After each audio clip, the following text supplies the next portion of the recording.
कराची वालों खुश हो जाओ, आप कराची नहीं पेरिस में रह रहे हैं। पीपल्स पार्टी की सिंध हुकूमत को तो ऐसा ही लगता है।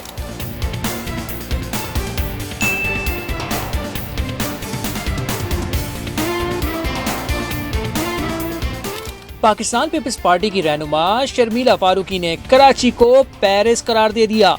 जैसे पेरिस की सड़कें वैसी कराची की सड़कें, जैसे पेरिस में ट्रैफिक का निजाम वैसे कराची में ट्रैफिक का निजाम, जैसे पेरिस में 24 घंटे पानी वैसे कराची में 24 घंटे साफ पानी।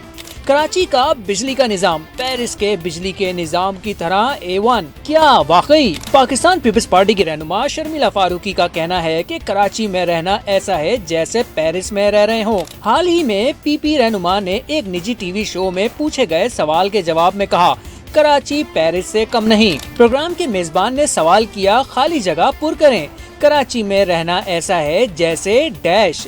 जवाब में शर्मिला ने कुछ लम्हे सोचा और कहा, कराची में रहना ऐसा है जैसे पेरिस में रहना। अब ये कराची वाले ही बता सकते हैं कि कराची क्या पेरिस जैसा है। इससे कबल पाकिस्तान पीपल्स पार्टी के चेयरमैन बिलावल भुट्टो जरदारी ने कराची में एक तकरीब के दौरान सहाफी के सवाल का जवाब देते हुए कहा था, सिंध का मुकाबला किसी सूबे या शहर से नहीं बल्कि दुनिया के तरक्की याफ्ता ममालिक से है। आपका तो मुकाबला किसी और शहर या किसी और सूबा से है ही नहीं।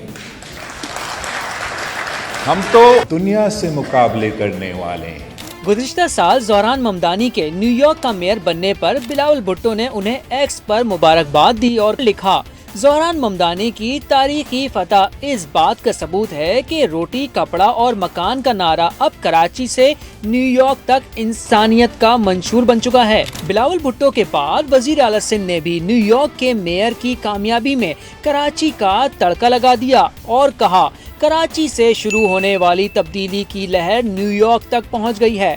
अब इन बयानात और सोच से कराची वाले ही फैसला कर सकते हैं कि कराची पेरिस है या New York. New York has elected a 34-year-old Muslim mayor. You can't be redirecting or course correcting any more than this. The change started from the city Karachi and it's got to New York.